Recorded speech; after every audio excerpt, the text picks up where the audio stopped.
Hello, we're back. Today we're doing Pluto in the 6th house. So, getting right into it for our Pluto series, we have Pluto, which is the planet of extreme intensity. We have death, rebirth, regeneration, you dying, you be reincarnated, that whole cycle. Or that cycle happens when we are alive as we evolve and transform. Think about the caterpillar to the butterfly. It is about where we become paranoid a little bit, where we have power struggles with people, we're playing tug of war about certain things. It's about our more intense, the intense side. Yeah, this is just our intensity. This is where we feel an inherent intensity in our lives. And then we have the 6th house. This is the house of Virgo. So this would be our daily routines, our chores, our health and wellness, our diet. Allure.com had a great quote and it said, the 6th house is the body that you create over a lifetime. Like it's the sum of all of our choices. And then our 1st house is the body that we're just born with. The 6th house is the body that you kind of upkeep. So if we start in the 1st house with our body, the 6th house is how we've been taking care of it our whole life. It's about our coworkers. It is about our bosses in some sense. It has the 6th and the 10th have similar themes as far as work and colleagues and our bosses. It's about how we are at work. It's about how we are about our routine, about our to-do list. The 6th house is our to-do list, and it's our habits. The 6th house is the nuts and bolts of our life. So some celebrities that have Pluto in the 6th is the late great Michael Jackson. We have Ellen DeGeneres, and we have Aaron Rodgers. And I thought that they were great Pluto in the 6th house. Oh my God, I cannot keep saying this. I'm just gonna say 6th house. They're great Pluto in the 6th house examples, and I'm gonna incorporate them as we start talking so you can kind of see how this plays out with a real world example. So I think the first thing that I would say when it comes to Pluto in the 6th house is that you get stuff done. I had a teacher once in high school, and like I would have like 10,000 emails, like I just keep scrolling, and she deleted it. Like she was so, anything she had to do, she would write it on a post-it and then she would do it immediately. So it's that kind of energy. You guys are intensely focused on what you need to be doing, what needs to be done, and when you need to do it by. Because this is the opposite of the 12th house. So we're not lost in our head or in our minds and in our brains. We're in the 6th house. We're in the real world. We're in reality. I'm in my home. I'm in my living room. This is not like, oh, mentally I'm over here. And we are very grounded in physical reality, and this is about practical matters. Whatever I need to do is what I need to be focused on right now, and everything else doesn't matter. You feel an inherent intensity, like you're born with it. And I'm going to keep using the word inherent throughout this Pluto series. You were born with it to tackle your to-do list. If you have to submit some documents for anything, if you've got to take out the trash, if you have to submit an assignment for school or for work, that's what you're focused on, and your mind is sort of consumed by that. Whereas let's just say a 5th house Pluto person or a 5th house person in general might have a big assignment to do or a big email that they need to write, but their friend invited them to a party. They're gonna probably most likely be at the party. And however they handle that is how they handle that. Maybe they wing it, maybe they say fuck it, maybe they lie, maybe they don't do it at all. Maybe they do it half-ass, but not you guys. You guys are like, my intensity is geared towards what I need to do. So you're really focused on that. You're really focused on your daily routine.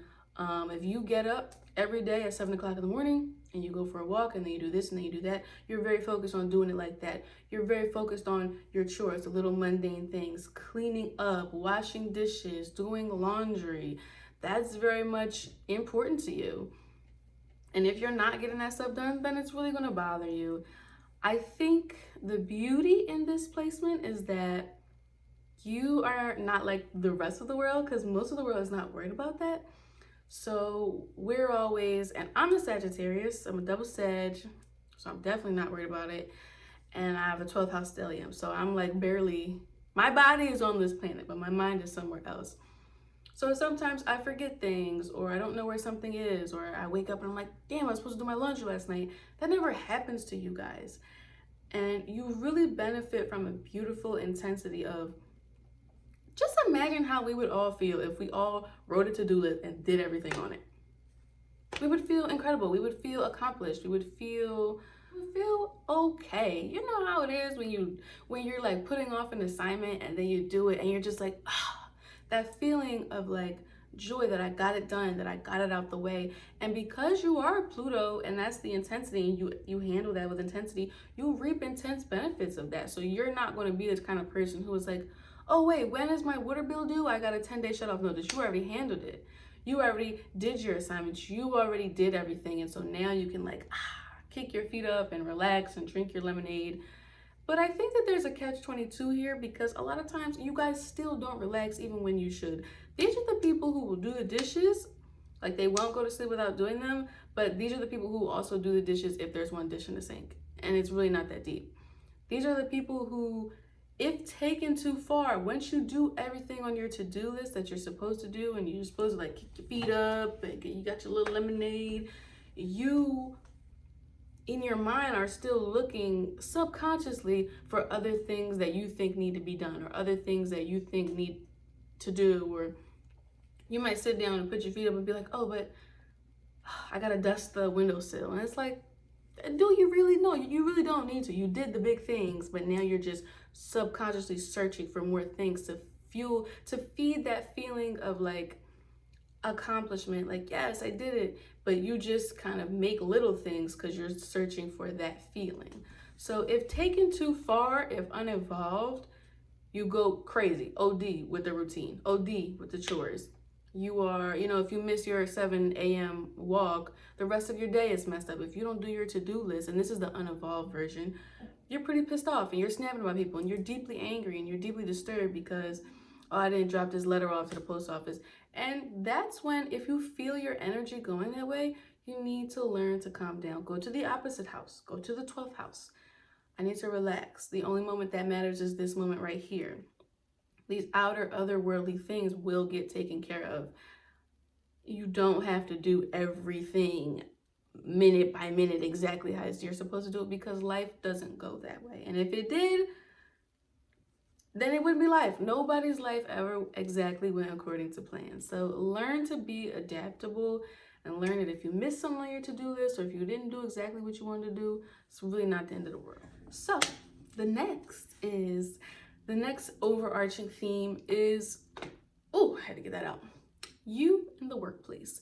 So I would say when we think about your general workplace, it's going to be something that's Plutonian in nature. So the 10th house and the 6th house are both our jobs, but the 10th house is our career. That's what we go to school for. That's what we're passionate about. That's what we might do for 40 years and be known for it. The 6th house is more odd jobs. The 6th house is more what you do while you're in college or in your early 20s, while you're like trying to find your footing. It's just random ass jobs that you just kind of fall into, and you just do it because you need the paycheck and not really for anything else. Things like fast food jobs, server jobs, stuff like that come to mind. So with Pluto here, you're gonna find jobs that are Plutonian in nature. So you may work in that. An ex-boyfriend of mine he was a bar back and a janitor at a strip club. So obviously that's not his dream job, is to run the liquor and to clean, but that is his job. So it's 6th housey, but it's Plutonian in nature because it's a strip club. So it's very much at night, very much sexual themes. You can really come across adult themes, and I'm saying that because I'm trying to get monetized, in the workplace, whether you find, intimate partners at work, or you're just constantly seeing how that theme of like sensuality is involved in the workplace. Maybe somebody is, sleeping with their boss and they get better shifts. Or, maybe you just work in a place where you just see a lot of these Plutonian, like I said, strip club-esque, adult toy store-esque jobs, where you just kind of see that is tied into the work somehow. If not you witnessing it, then you being a part of it. Maybe you're sleeping around or you're doing things at work. So I would just say that sensuality can come into your everyday work. I would say working with death, that's another huge theme of Pluto.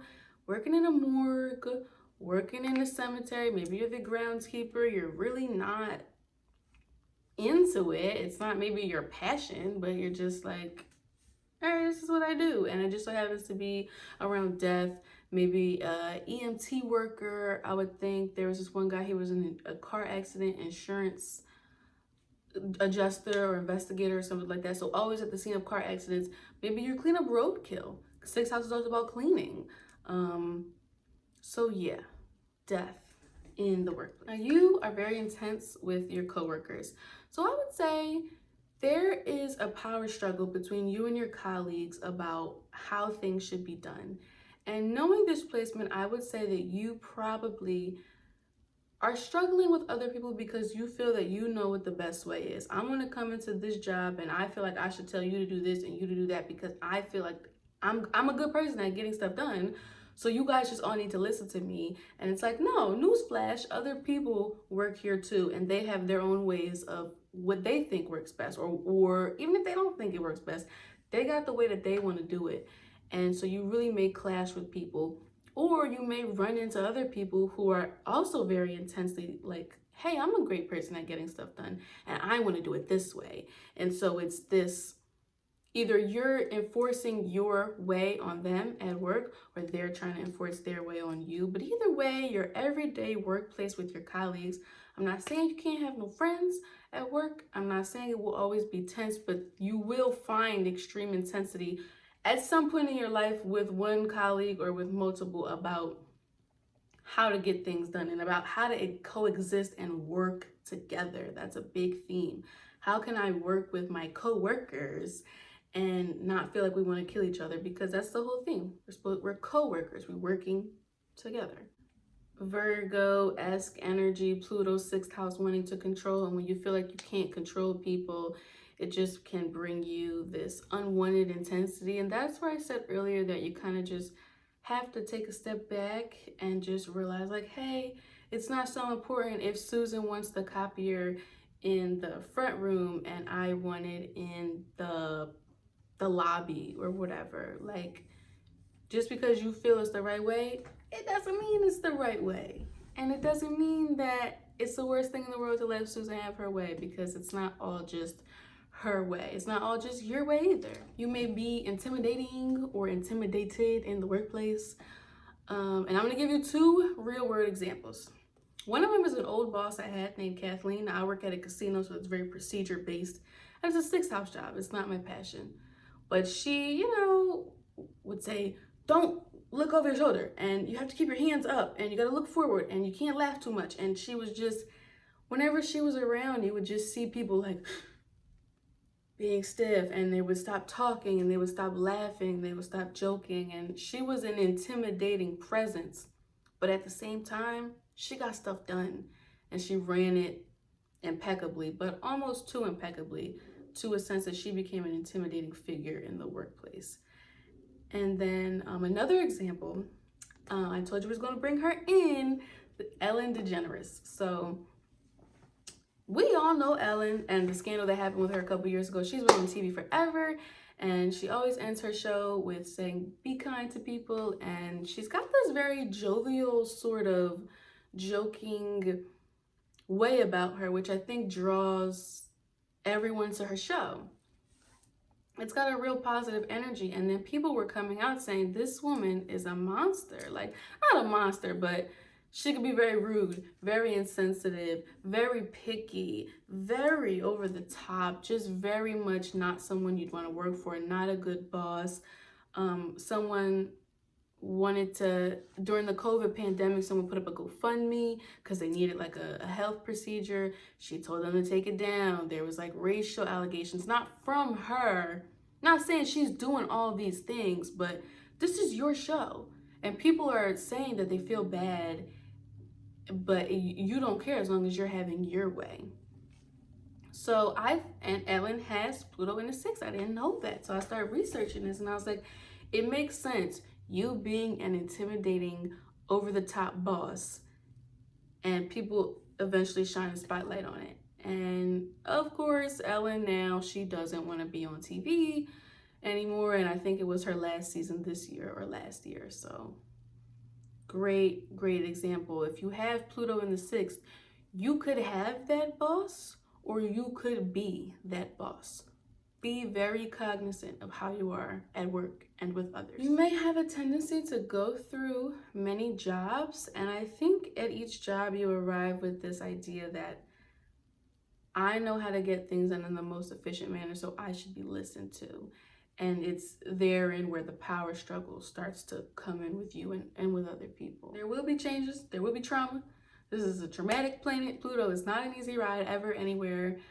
So you will have this in your job. And for Ellen, for example, it was about how does she respond to this public backlash and, you know, being such a public figure and being the boss of so many people. Maybe you get fired, maybe you get demoted, promoted, maybe you get sent to a different department or a different location, and that's going to feel very intense to you because you care intensely about what you do every day. So Pluto is always testing you. No matter where it is, it was going to knock you back down, and it's waiting to see if you get back up. And depending on how your life is set up, it might not keep knocking you down, but eventually it wants you to get up every time and to find that strength to get up. So no matter what happens at work, whether you have a tough boss, you're a tough boss, getting along, not getting along, whether you're seeing sensual themes, Pluto is testing you to see how you respond. And it just wants you to respond morally, ethically, and in a way that's true to self, but also respectful to others. There's a perfectionist attitude that I think pervades throughout your work, and that is where we're going to get into Mr. Michael Jackson. So we know, you know, the story of the Jackson 5, they're being beat very viciously by their father to perform and to become famous. It was like, do it like Michael. You know, and he practiced us with a belt in his hand. And if you miss a step, expect to be... That's very much Pluto in the 6th house. Every day you've got this overarching figure, this boss figure. Now this is dad. So people will say that's not a boss, but it is his boss because it was their manager is the one pushing them. The dad has turned into the boss in this particular Pluto in the 6th house incarnation, and it's become very tough, very intimidating, very demanding, very perfectionist about his work. And you know, when Michael Jackson passed away, they were saying he had so many songs, like I think it was like 400 or something, that he never put out because he didn't think they were perfect, or, you know, he just thought it was missing a little something. And that's really the attitude that you can carry with you, and that he obviously carried through his whole life. Like, this has to be perfect, this has to be great, this has to be the best. And it really doesn't. Go into the 12th house and be a hippie sometimes. If you feel like this energy is too much, go to the 12th house and be like, it's cool, I'm just going to create a song, and I don't care if 2 people listen to it, or if it's not the best song. It's from my soul, it's from my heart. So sometimes we just got to get in touch with our inner self, our spiritual self, to calm these practical everyday things. I think if you're a Pluto in the 6th, since you guys love routine so much, I think you should add meditation into your everyday, because it's the opposite of the 6th. If you meditate for 10 minutes a day, I think it will really help you guys calm down and really be better and more efficient at work, and not bring that intensity to where it's actually preventing you from doing your job as good as you could. So another huge theme in the 6th house is diet and exercise. So I thought about Tom Brady, and I think I mentioned this before, where he did a documentary a couple years ago, and he was like, I don't eat tomatoes, I don't drink soda, I haven't drank soda in this many years, and I don't drink alcohol, and I don't do this, and I'll insert the clip if I could find it. But very extreme about your diet and your exercise, about what you put in and take out from your body. Someone that's definitely reading the labels on things, someone who's definitely researching, you know, prefer things to be organic. And this has different manifestations in a life. So this could be you choosing to be this way, or this could be a burden that's put onto you. So for example, maybe you have intense allergies to lots of different things that are in a lot of foods. So you really have to be very meticulous and look at everything, because it could be a matter of life and death. Sudden death due to or trauma or serious physical injury due to like a health issue It's definitely something that I think this incarnation is pushing you to learn how to overcome. Quite a few years ago, my brother said that a friend of his mother had passed away. And I said, how? And he said she just was eating one day. She didn't know she was allergic to some kind of shellfish. And she had a reaction and she died. And the whole time never knew for her whole life, you know, she was married, had kids, that she was even allergic. So the death and this thing, symbol of like, you know, regeneration and rebirth around our health, around our diet and our exercise is very intense. I think Pluto, it will test you in the health sector, and it may give you some serious things that it wants you to like fight against, not in a energy draining fight way, but like it's going to test you with the health. But it wants to see you recover and it wants to see you get back up, but not to take it too far.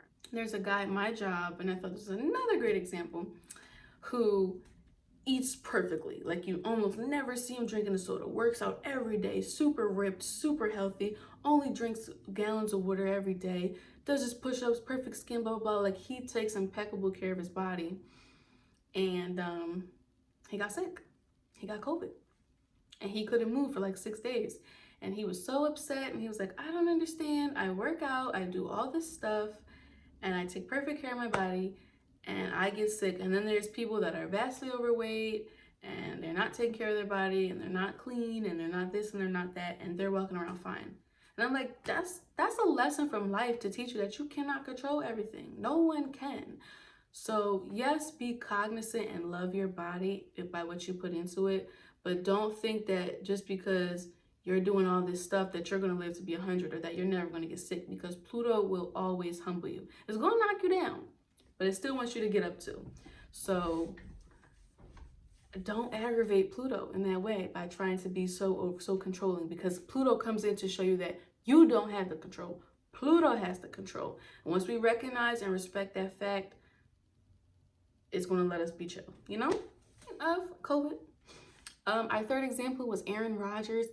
I thought he was a great example. So because you're so intensely focused on what goes in and what goes out of your body, you may be a kind of person who rejects modern medicine, who rejects any kind of pills, vaccines. So he very famously was like, I don't know if I'd call him anti-vaccine, but I'm an athlete. I'm not an activist. When Rodgers was asked about his vaccination status in August, the Packers star said he was immunized. Are you vaccinated, and what's your stance on vaccinations? Yeah, I've been immunized. After testing positive and admitting he was unvaccinated, Rodgers still defended his answer last Friday. It wasn't some sort of ruse or lie. It was the truth. Without any specifics, the NFL MVP maintained he followed an immunization plan that did not include vaccinations.